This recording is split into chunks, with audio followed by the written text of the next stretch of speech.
It's going. A terrorist group's latest threat has been on edge with some of the largest malls in the world. Ever wonder what will happen to your Facebook profile when you die? We have the answer. Also, new technology allows a man to see his wife for the first time in 10 years. See how the small town of Starkville, Mississippi is drawing in tourists. With the fall of ratings for this year's Oscars, some critics are pointing fingers at the show's host. And Star Trek fans mourn the death of legend Leonard Nimoy. Stay tuned for more.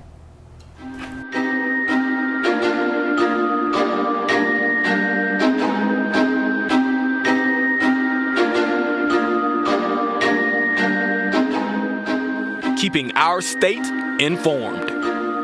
Broadcasting from the home of the Bulldogs. Now, from the University Television Studios of Mississippi State University, this is Take 30 News. Mississippi State's NAACP chapter held a talent show showcasing some of the entertainment groups on campus. Also, an MSU student wins big at this year's Magnolia Independent Film Festival. I'm Dorian Payton. And I'm Crystal Alfaro. We'll have more on this story and others, but first, our top story.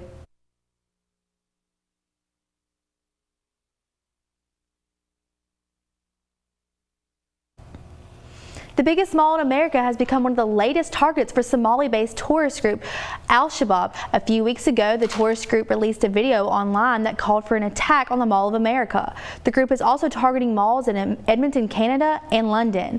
Homeland Security Jeff Johnson cautions mall goers to be careful and to stay alert. The Mall of America is located in Bloomington, Minnesota, near Minneapolis. Minneapolis is home to the largest Somali population in the U.S. and has been a major target for Al-Shabaab recruitment. Wesleyan University in Connecticut is currently under a drug investigation after 10 students and 2 visitors were hospitalized this past Sunday from an overdose on a club drug called Molly. Police officials are unsure if the individuals hospitalized were together at the time of the incident, nor are they sure where the drugs came from. 2 of the individuals involved have been listed in critical condition, but no other news has been released pertaining to the condition of the others at this time. It can be tough for small rural communities to find ways to attract out-of-towners. However, some communities have found creative ways to draw people in. Starkville, Mississippi has achieved tourism success through weekend youth tournaments, particularly soccer. Through these tournaments, as many as 400 people per single event have been attracted to the city to participate over a 3-day span, bringing in outside revenue from lodging, food, hotel, and gas. What happens is you'll see effects such as sometimes restaurants will have to hire additional staff for the weekend if you have an influx of people coming in from out of town. So not only do you have those direct expenditures occurring, you have what's called indirect and induced spending occurring in the local community. Organizations like the Starkville Soccer Association and the Greater Starkville Development Partnership work hand in hand to make sure that both the community and organizations' facilities are prepared for such events. Visit www.starkvillesoccer.com for more information on the Starkville Soccer Association. Mississippi State University celebrated Chinese New Year on February 20th. The Chinese New Year Festival is the most important and longest holiday celebrated in China. The event, sponsored by the Holmes Cultural Diversity Center, began its festivities at the Wesley Foundation Center, where free food was served. The crowd was then moved to Lee Hall, where traditional Chinese song and dance were performed live on stage. The Holmes Cultural Diversity Center worked hard with the Chinese Student Association to ensure this great holiday was celebrated in justice for the Chinese students at Mississippi State. Mississippi Secretary of State Republican Delbert Hosemann of Jackson, Mississippi is running for his 3rd term as Mississippi Secretary of State. Hosemann, who is 67 years old, filed his qualifying papers February 16th at the Republican Party headquarters. It has not yet been stated whether or not Democrats will run against Hosemann. With over $1 million in his campaigning fund, Hosemann is the first to enter into the election this year.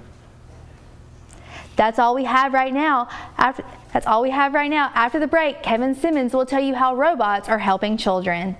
And later in the show, we have a feature about 2 young... Almost half the medicines that we use come from rainforests. But by 2060, nearly all of our rainforests will be gone. So how do we stop it? One way is to recycle. At home, at work, at school. Recycle paper, cans, bottles, and more. Also, save energy by using cold water in the washing machine. Keep your car tuned up and carpool or use public transportation. And finally, spread the word to everyone you know about ways you can save our rainforests.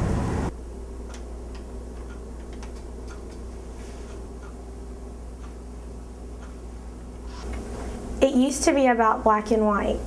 Things are different now. We live in a world of color. We no longer live in a world of black and white. I am more than the color of my skin.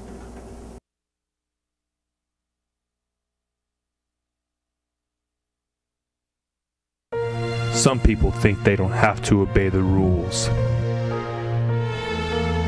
But when it comes to the rules here at Mississippi State, you better take notice. Don't think you're above the law, or they'll find you. You could find yourself on the outside looking in. Ring responsibly, MSU.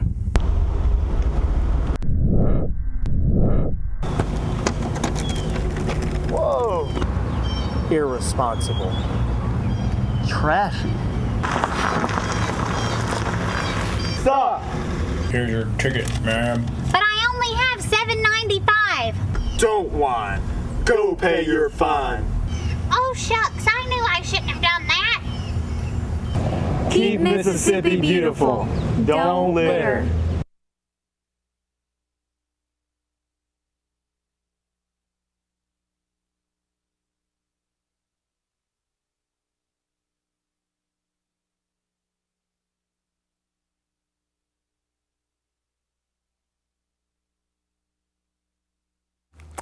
Earlier this month, the Federal Aviation Administration proposed new regulations that will directly affect drone users. This new rule requires all drone operators special piloting licenses, avoid pedestrians, fly below 100 miles per hour, and not fly over 500 feet in the air. Drone operators must also keep their unmanned aircrafts in the operator's line of sight. These regulations will halt the progress of companies like Amazon, who are developing drone delivery systems. Alan Zerod, a 68-year-old man, was able to see his wife for the first time in 10 years due to the advances in biological and technical fields this past week. Zerod has developed retinitis pigmentosa, a disease that gradually decreases the number of photoreceptors in the cornea until a person can see nothing but darkness. However, with a retinal implant and some special bionic glasses, he can see, although it is very rudimentary. And for being able to find his wife, it's easy, says Zerod. She's the most beautiful one in the room. Researchers at Mississippi State University are using robots to talk to children about traumatization and life situations such as bullying. Meet Now. Hello, my name is Now. Now is a humanoid robot that was created by a company called Alberon in 2006. Alberon created Now to be a companion for humans. So the Now robot has a little bit over 20 degrees of freedom. He's got, arms and legs. He's a full humanoid robot, we would call him, and he can walk. He even does a little breathing motion, so he kind of subtly moves, and it feels like he's actually alive. Researchers at MSU are using Now to talk to children about situations they don't feel comfortable talking about, like bullying. In order to do that, they've given Now a few skills. So the Now robot can be programmed to do just about anything. They've programmed him to do the dog pound rock, Tai Chi, and he can even play soccer. The robot is meant to act alive, so that kids feel more comfortable when they talk to him. And kids do talk to him. The research is still in its early stages, but so far, studies show that children are more likely to confide personal information to Now than a human interviewer. Research leader Cindy Bethel thought of using robots to interview kids after having one of her own traumatic experiences as a child. I had some experiences with childhood abuse when I was growing up, and so as a result of that, I would share information with my toys and things like that. So when I became interested in robotics, I thought the robot might serve as a more active or interactive toy, basically that children would feel more comfortable sharing information with. What we suspect is that there are social demands that are associated with humans that aren't associated with robots. This research is ongoing, but could change the way children who have been through traumatic experiences will be interviewed by police and their therapists. I just feel that this is a really worthwhile effort and something that's been a true passion for me and a passion for the students and for my collaborators, and I think can make a huge impact on the benefits of the children in the future. Hoping for a brighter future, I'm Jake Jones, Take 30 News. The STARS Lab is looking for children between the ages of 8 and 12 to participate in this research. For more information, sign up at bulldogstudies.com. With the ongoing battle between Android and Apple, the phones are starting to come down to preferences. However, Android just tried to one-up their counterparts once again with their new tracking system, which allows you to track your cellular device by battery power. No need for Wi-Fi or GPS. All your phone needs to know is your power consumption over time. Currently, Android has 179 apps that all drain your battery, and though that a signal is given off finding the location of your cellular device. With the number of sensors on a smartphone, it seems like they just keep getting smarter. On February the 12th, Facebook announced a new tool that will allow Facebook users to choose who will run their Facebook profile after they die. The feature is called the Legacy Contract and will allow chosen loved ones to continue the use of a memorial account. They can accept friend requests, post status updates, pictures, and change cover photos. These appointed loved ones will have access to the deceased's photos, posts, and information from the account. Only personal messages of the deceased are left private. Tinder, a popular dating app where people can choose a person to match with by simply swiping left or right on their phone screen, but a new app called The Catch could make finding a date a lot more fun. The app, based off of a dating game show, allows a person to look through profiles and invite 4 contestants to play the game. Each contestant is asked a different question in 3 rounds. The person who scores the highest is put in contact with their date. The app offers the choice of making each round either 15 minutes or 24 hours. The Catch is scheduled to release around March of 2015.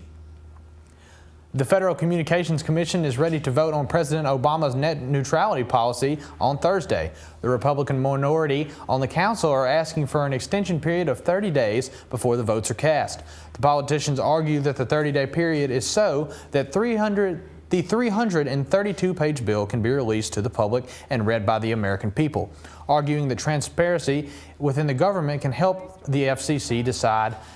This is not the first time that this tactic has been used. It was last used by Democrats in 2003 when the council was controlled by Republicans, but was not granted. Well, that's all I have for you today. Stick around after the break. We have a feature story from 2 student entrepreneurs with a unique vision. Stay tuned for Take 30 News.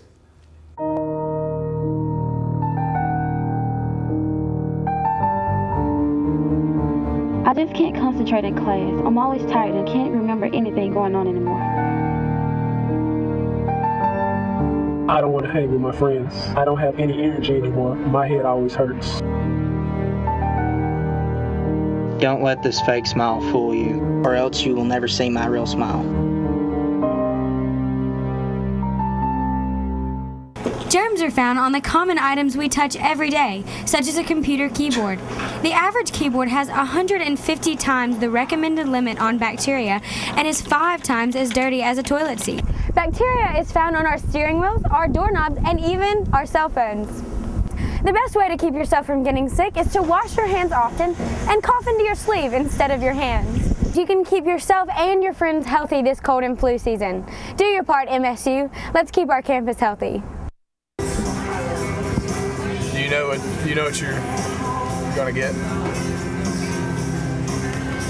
Maddie.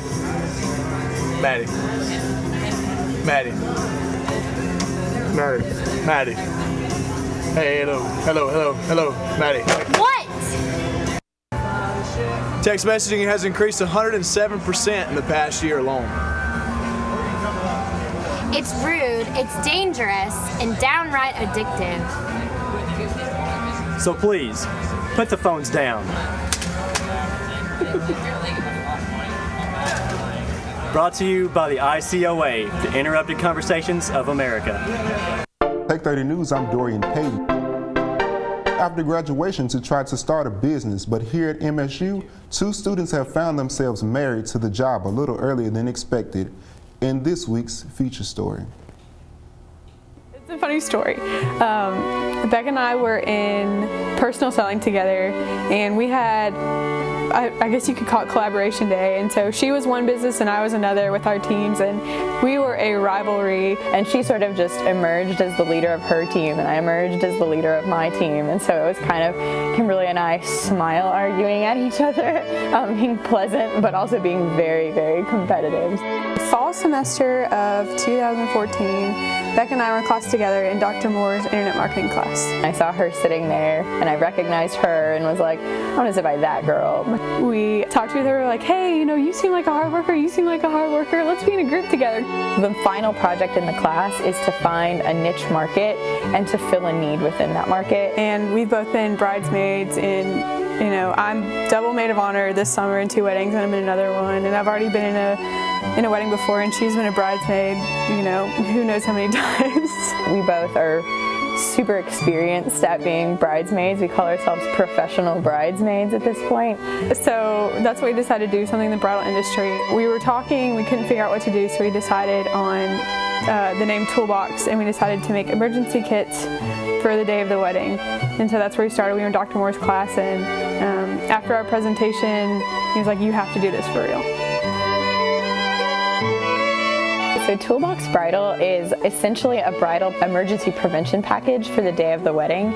Our idea was to create something that would help brides and bridesmaids reduce stress on the day of the wedding. Even though our name is TOLLE, everything that we send in the kit is going to be a TOLL tool for the day of the wedding. So it's something you can use if something goes wrong, you need to fix something. Like someone's hem falls out, we'll send you a needle and thread that matches the bridesmaid's dresses. Or if you get a stain, we'll send things that prevent that. So whenever that little emergency happens, when you're right about to walk out and everyone's going down the aisle, you have something right there to immediately address the problem. So if we talk about the work that we share, I'm the Excel document, I'm the finances, where are the receipts? I do a lot of contacting outside of the company. I also built the website that we have, and Kimbo has put a lot of work into that too with her graphic design and things, but I do more of the technical stuff on the website. Right now, Toolbox Bridal is internet-based. We have 3 different levels of boxes. We're currently in our product development stage for the boxes. But then after those 3 get, really off the ground, we have some ideas to expand a little bit already. We plan on implementing a groom box, Toolbox Groom, so that it has things for the men of the wedding party as well. And then we've talked about, doing other things as relationships progress, having different reasons to come back to us, possibly doing a baby box. My vision, and Beck and I both talked about this, is to be in Jackson maybe.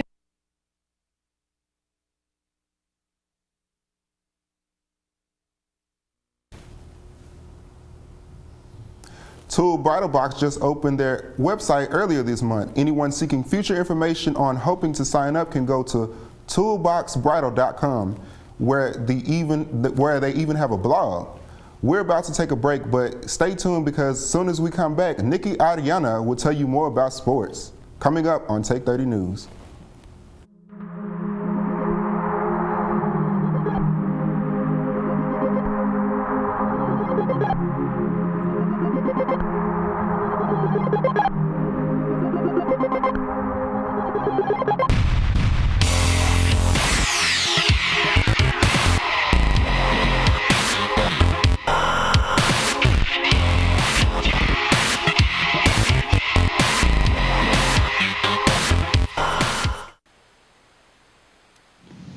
Based on recent survey, Mississippi is ranked 3rd as worst state when it comes to littering.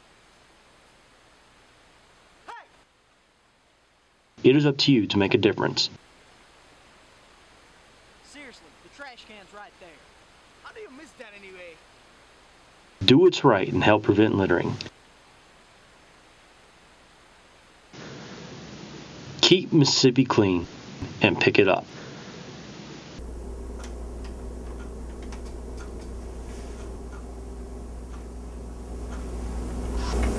It used to be about black and white. Things are different now. We live in a world of color. We no longer live in a world of black and white. I am more than the color of my skin.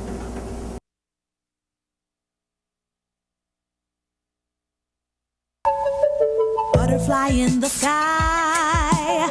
I can go twice as high. Take a look, it's in a book, a reading rainbow. I can go any. All of the lights. You're watching Take 30 News on MSTV 98. Stay tuned for sports coming up next.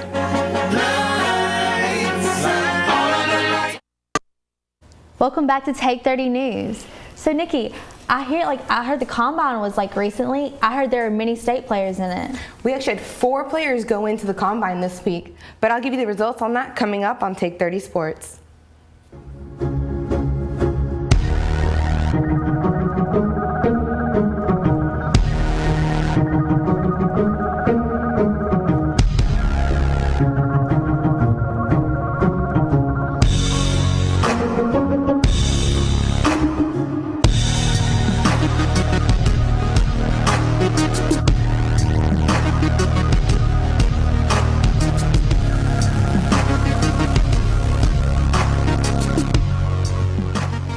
Welcome back to Take 30. I'm Nikki Ariana with all the news from the world of sports.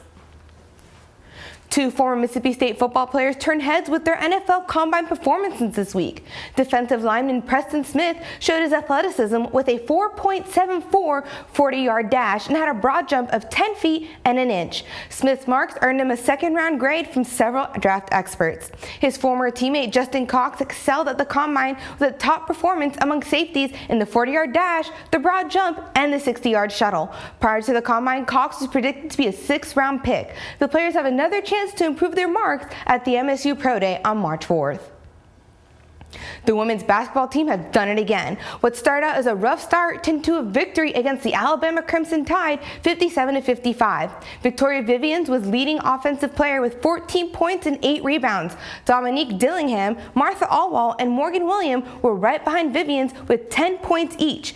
Vivian has been named the SEC Freshman of the Week due to her performance against Alabama after Sunday's Mississippi State has risen to 3 places and is currently ranked number 11 in last week's AP poll.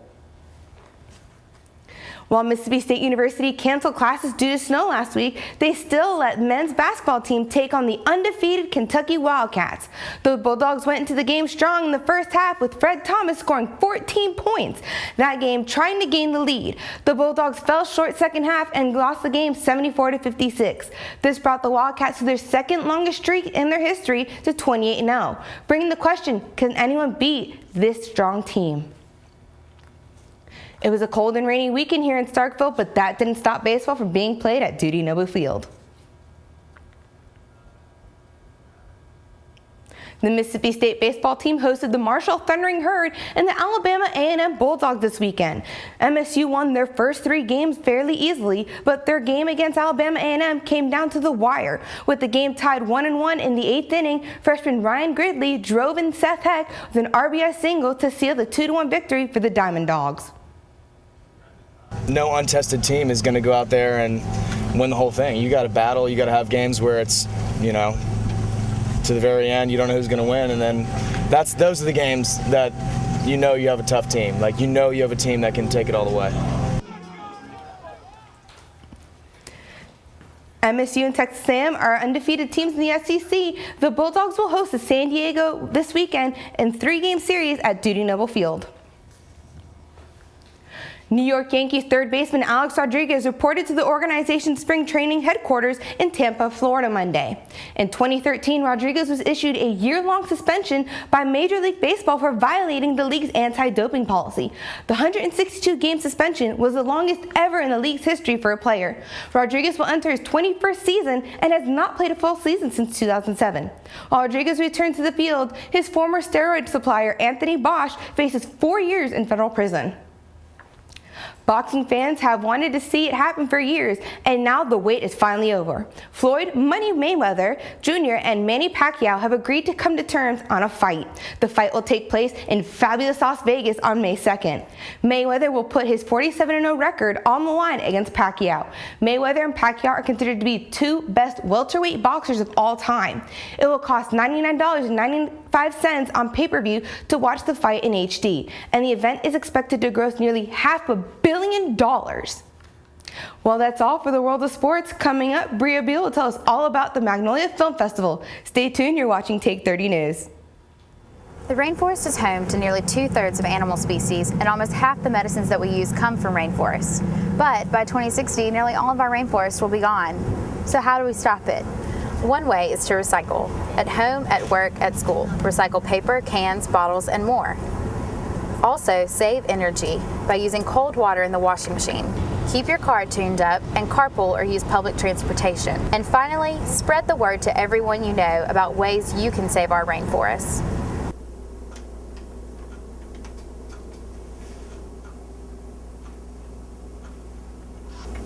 It used to be about black and white.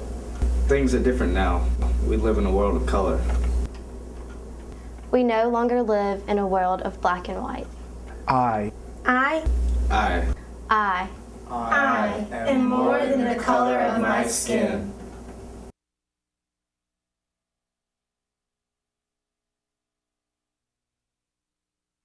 Some people think they don't have to obey the rules. But when it comes to the rules here at Mississippi State, you better take notice. Don't think you're above the law, or they'll find you. Nope. You could find yourself on the outside looking in. Ring responsibly, MSU. Welcome back to Take 30 News. I'm Bria Beal. You might be surprised to know how much entertainment talent is nearby. But first, a moment of remembrance for the Star Trek legend. Leonard Nimoy, best known for his role as Mr. Spock in the 1960s run of the sci-fi series Star Trek, died in his home in Los Angeles on Friday morning. Nimoy was in the end stages of a chronic obstructive pulmonary disease. Aside from his role in Star Trek, Nimoy's prolific 64-year acting career included over 200 characters in 69 TV series and 28 feature films. He was also an accomplished director, photographer, poet, and musician. Nimoy's last tweet to his fans was signed LLAP, an acronym for Spock's signature phrase, "Long live and prosper." Mississippi State University has many events and organizations for students around campus, and MSU's NAACP has created a new event to help connect students to some of these already existing organizations. You may have heard of America's Got Talent, but Mississippi State's NAACP hosted their spin on a talent show called Dogs Got Talent as a part of NAACP Week. Instead of individual performances, already existing entertainment groups such as Blitz Show Choir, Natch, and Indian Dance Group, and Starlight Dancers took the stage in McCool Hall. I think it kind of just gains a little bit more insight for students who might not know about certain entertainment groups that are on campus, and also just gives them a chance to see their information. It gives give them a chance to get involved if they would like to get involved in that said group.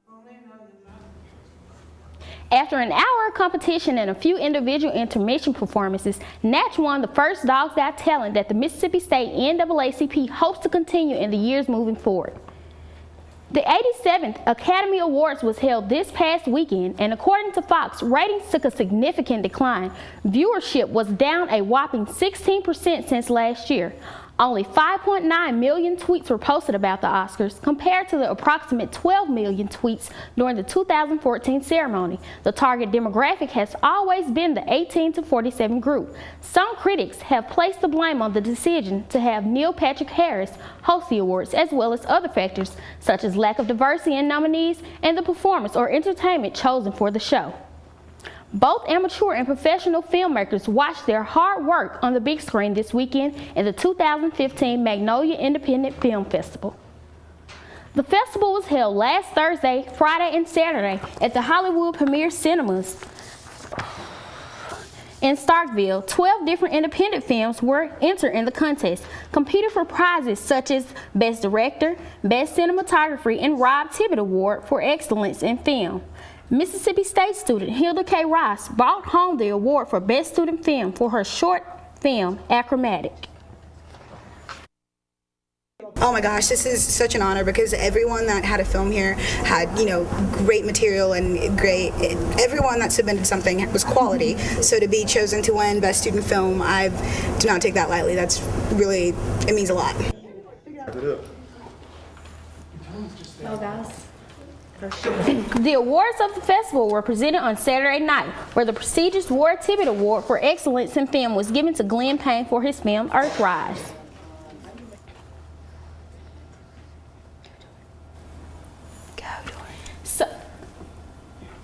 So you guys, were you all able to attend the Magnolia Film Festival last week?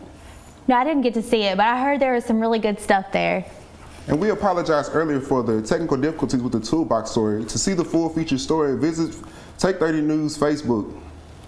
And unfortunately, that's all the time we have today. Thank you for joining us here at Take 30 News. We'll see you next time.